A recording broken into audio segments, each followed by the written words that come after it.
Whoa, this is my epiphany of learning for my Teach 219, and overall Teach 219 was very interesting in seeing how much technology there is out there in order to make discussion and work more interactive and engaging for the students.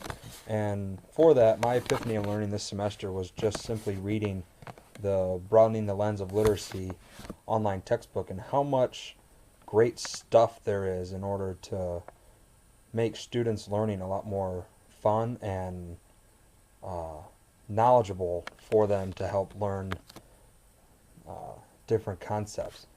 Now, the only problem that I had with the stuff in BLL is that it seemed like it was really based behind like an English language classroom as far as like language arts or theater and stuff like that, just because of all the different types of discussions. Wherein science, from my standpoint, it's hard to hit all of those and have a Socratic discussion about science concepts that have been proven or respected for hundreds of years.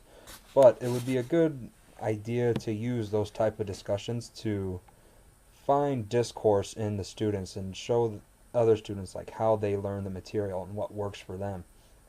But as far as organizing discussions, the BLL stuff was incredible as far as the fishbowl discussions, which could be pretty interesting for like a student review or project brainstorming idea.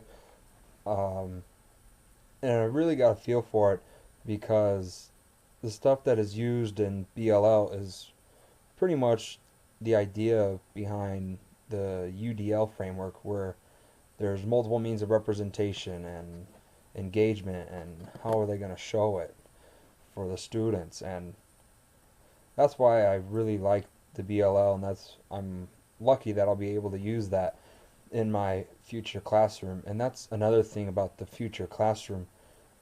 As far as using technology in the classroom, I feel like it's our generation of teachers that are really going to make a change in the way we use technology in the classroom, simply because the teachers that are now retiring are from the baby boomers age, where were used to watching a teacher write down everything down on an overhead projector or a chalkboard and reading the book that way. But with the new standards and Common Core and what we're expected to do as teachers, it has to change, and it's going to change, especially with our generation, because we're going to have in-hand experience with the technology and what works and what doesn't work, and know where we can find the resources in order to use them. A good example of that is when I talked to my mom, who's been a special education teacher for about 15 years, and she's been in the education field pretty much all of her professional career. She started as an aide and then got her teaching degree. And she says that dealing with all this Common Core and what the state has required, it's just almost nonsense because of all the extra stuff they have to do to make sure the students are learning at an adequate level. Because unfortunately, everything comes down to a standardized test. It doesn't actually come down to just how the students are doing in school, which to me is kind of insane. But I guess there isn't really any other way to measure students' success other than comparing them to the rest of the state using a standardized test statewide. But other than that, she just talks about how dealing with the Common Core and all that, it's just the change is really messing with her, because she's already almost burned out of teaching, and this the new standards and requirements that the district puts on her isn't really helping. But she fights through it just like any other teacher will, and she's definitely there for the kids. And also with the Epiphany of Learning, there was a lot of good organizational tools to put confusing concepts together and make them more approachable for the students, such as I was a really big fan of the jot chart, and just because there are so many different aspects of earth science and physics that I could use that for to really help the students have a nice organized way of keeping key concepts different from each other and allowing them to put an example for each one. Uh, there were others, but the jot chart was really the one that stuck out to me as far as from a science standpoint. Because, like I said, the BLL stuff was great, but it just seemed like it was more. It's hard to do all that stuff in a science classroom, but there's definitely ways in which I can include discussions in that way, using a fishbowl and a Socratic circle and uh, other examples from BLL in my classroom. The one that I really like also is the think, pair, share, which is old school, but it's a good way for students to talk to one another and see, what they're doing differently to learn the material. Because as a teacher, I can only give so many ways of teaching the material, but there's going to be students that figure out the tricks and the patterns in learning this stuff and then being able to explain it in their words to other students, which might help them, which I'm all for, because I was that student in high school that was able to put the teacher's information in my own words and teach the class. So I feel like I did a really good job with that. And that all depends on, what the EdTPA is all about, is syntax and discourse and how the students can apply them. And once a student reaches discourse, then, it just gets to the point where he or she can teach the class and come comfortably talk to other students about the material and help them out. And that's where I was as a student. So to sum that up, my epiphany of learning was all of the stuff in BLL and thinking of multiple ways to apply that to my future classroom.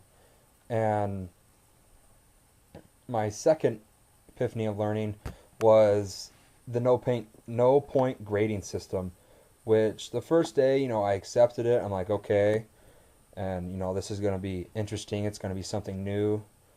But as far as me coming from a science perspective, I couldn't really see that happening in my science classroom, solely because it's hard for students to understand laws and key concepts by not being tested on them, which they can do a quiz, but they can do a project showing, a concept, but it's hard to tell if they really understand it. So what I like about the grading system is that it takes an intrinsic motivation to figure out what you need to do in order to get that top grade, instead of just putting in good work and getting just a letter grade. What was frustrating about it, not knowing what that top thing was, just it really made you think, but usually it ended well in the long run. I've never encountered any grading system like that. I've been used to the traditional, 90 to 100 an A, 80 to 89 a B, so on and so forth, where, that's just what I was used to, but I still, I put my hardest work into everything, and that is why I feel like the no point grading system actually worked out better than what I thought it would this semester. The way I looked into my coursework is I didn't really change anything as far as the effort that I would put into the assignments. I just simply said, this is my best work, and that's what professor's going to get, and hopefully he likes it, and hopefully I did something to impress him, just because I didn't know what it was that I needed to do. As far as affecting my learning in this course, I feel like it wouldn't have if we would have just had a normal A, B, C, D, F grading scale. It would still, there would be no difference between the two. I don't feel like I learned any more as far as doing the assignments from the no point grading scale. As far as recommending the grading system, I would talk to them about it, but I wouldn't necessarily recommend it, solely because I can't see it being applied to a science classroom. And with the way there are assessments in the class, it would take a lot of practice and prepping, which teachers already have enough time, don't have enough time to prep materials for class, where now they need to prep for a whole new grading scale instead of just using the traditional and tweaking the traditional one just a little bit to make sure the students are putting in their full effort in their coursework. So with that, I would not consider using it in my classroom solely because just the way in which I want to know how to measure the student's ability to talk about concepts and understand, what's going on in the science and physical world. It would be difficult to measure students' achievement using the no point grading scale, in my opinion. I'm sure over time, like, I will think of ways in which I could do it because this no point grading scale is always going to be in the back of my head, just to like try and spice something up for a semester, for a year, if I want to try something new after teaching for 5 or 6 years. Once I get my feet in and I'm comfortable and at the right school, then I would maybe consider doing it, but it wouldn't happen for a very long time. But that was my epiphany of learning, and thank you for the experience in Teach 219. It was very interesting, and I learned a lot of good material to use in my future classroom. Take it easy.